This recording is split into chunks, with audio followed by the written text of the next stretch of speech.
Magandang umaga mga kahuan, narito na ating ulat panahon ngayong araw sa Pilipinas. Ito ang ating latest na update para sa bagyong binabantayan natin sa loob ng Philippine Area of Responsibility. Huling namataan yung sentro ni Bagyong Ramil kaninang alas 4 ng umaga sa layong 350 kilometers kanluran ng Sinait sa may Ilocos Sur. May taglay itong lakas ng hangin na malapit sa gitna na umaabot ng 65 km per hour, pagbukso na umaabot ng 80 km per hour. Yung movement nito ay northwestward sa bilis na 25 km per hour. At makikita natin dito sa ating latest satellite images itong mga kaulapan na kasalukuyang umiiral sa malaking bahagi ng Luzon. Idulot pa rin yan nung trough extension ng nasabing bagyo. So patuloy itong lalayo sa ating kalupaan, pero at least for today makakaranas pa rin tayo ng mga kalat-kalat na pag-ulan at thunderstorm sa malaking bahagi ng Luzon. And meanwhile, for the rest of or dito sa area ng Bicol Region, Quezon, malaking bahagi ng Mimaropa, Visayas at sa Mindanao, generally fair weather conditions ang ating inaasahan maliban na lamang sa mga isolated rain showers or localized thunderstorms. Magpapatuloy yung generally west-northwestward na paggalaw ni Ramil dito sa West Philippine Sea. At kaninang 5:10 ng umaga ay tuloy na itong nakalabas ng ating Philippine Area of Responsibility. So magpapatuloy yung paggalaw generally west-northwestward ni Ramil sa mga susunod na oras. At posible itong mag-re-intensify sa labas ng ating Philippine Area of Responsibility at posible itong ma-reach ang severe tropical storm category na kung saan malayo na ito sa ating bansa at mababawasan na rin yung epekto sa ating kalupaan. So makikita natin dito sa ating track and intensity forecast itong area na shaded ng yellow. Ito yung mga lugar na kung saan posible pa rin tayong makaranas ng mga pagbukso ng hangin. So as of 5 AM today may nakataas pa rin tayong tropical cyclone wind signal number 1 sa ilang areas ng Luzon. Dito sa Ilocos Norte, Ilocos Sur, La Union, itong northern and western portions ng Pangasinan, Abra at sa western portion ng Benguet. Kaya sa mga lugar na ito, kahit napapalayo na nga itong si Bagyong Ramil, maghanda pa rin tayo sa mga posibleng pagbukso ng hangin over these areas. Sa mga lugar naman na hindi ko nabanggit na may tropical cyclone wind signal, posible pa rin yung mga strong to gale force gusts. So possible rin yung mga gusts of wind areas na walang wind signal sa Ilocos Region, Cordillera, Cagayan Valley, Central Luzon at Occidental Mindoro ngayong araw.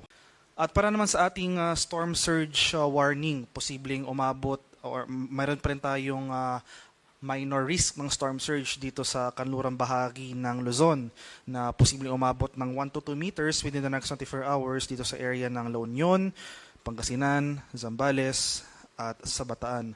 So sa ating mga kababayan sa mga low-lying at exposed coastal communities sa mga lugar na ito, manatili pa rin po tayo sa higher ground dahil posible pa rin yung storm surge kahit papalayo na yung Bagyong Ramil. So yung storm surge, yung pagpasok o yung paghampas ng tubig dagat further inland, so manatili po tayo sa higher ground.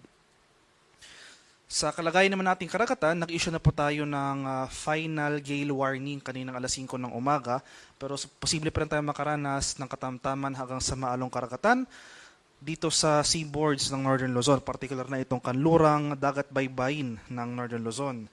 So iba yung pag-ingat pa rin sa ating mga kababayan na maglalayag over these areas. At para naman sa magiging lagay ng ating panahon ngayong araw, so dahil sa epekto ni Tropical Storm Ramil, asan pa rin natin yung maulap na kalangitan at mga kalat-kalat na pag-ulan, pagkulog at pagkidlat dito sa area ng Ilocos Region, Cordillera Administrative Region, sa may Cagayan Valley, buong Central Luzon, dito sa Metro Manila, ilang area ng Calabarzon dito sa bahagi ng Cavite, Laguna, Batangas, Rizal, dito sa Mindoro provinces. So over these areas, maghanda pa rin tayo sa mga posibilidad ng flooding or landslides, lalong-lalo na kung tuloy-tuloy yung pag-ulan na ating mararanasan. So generally fair weather conditions ng ating inaasahan dito sa Quezon, Bicol Region, at itong areas ng Mimaropa, particular dito sa Marinduque at Romblon area. Sa bahagi naman ng Palawan, Visayas at sa Mindanao, dahil rin kay Bagyong Ramil, makakaranas pa rin tayo ng mga kaulapan at mataas sa tsansa ng mga kalat-kalat na pag-ulan dito sa area ng Palawan. Pero over most of Visayas and most of Mindanao ay generally fair weather conditions sa ating inaasahan. Bagyong maulap hanggang sa maulap na papawirin. Pero yun nga po, dahil sa mga nakaraang araw ay significant na pag-ulan ang ating naitala over most of or some parts ng Visayas. Posible saturated pa rin yung mga lupa sa lugar na ito. Kaya kung magkaroon man tayo ng mga pag-ulan ngayong araw, kahit mahihina lamang, posible pa rin yung mga flooding or landslides. Kaya manatili pa rin po tayong handa at alert. Para naman sa ating 4-day weather outlook or ito yung panahon na ating mararanasan sa mga susunod na araw, starting tomorrow, araw ng Martes, ay mababawasan na yung mga kaulapan na associated kay Bagyong Ramil. Pero posible pa rin magpatuloy yung mga kaulapan na ito dito sa area ng Palawan. Pero generally improving weather conditions ang mararanasan sa most of Luzon. Pagsapit naman ng Wednesday and Thursday, buong bansa makakaranas ng maaliwalas sa panahon. Partly cloudy to cloudy skies, pero nandiyan pa rin yung mga tsansa ng thunderstorms sa hapon o sa gabi.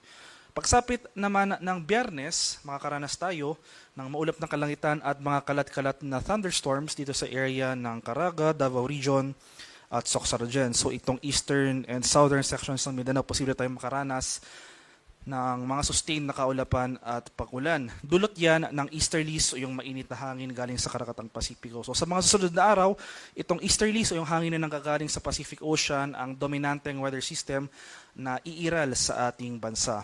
So sa mga lugar ko pong hindi nabanggit for Metro Manila and the rest of the country throughout the rest of the forecast period, so generally from Wednesday to Friday ay magpapatuloy na itong improving conditions, no? So maaliwala sa panahon, pero maghanda pa rin po tayo, no? Magdala pa rin tayo ng pananggalang sa ulan dahil posible pa rin yung mga usual afternoon to evening na mga rain showers or thunderstorms.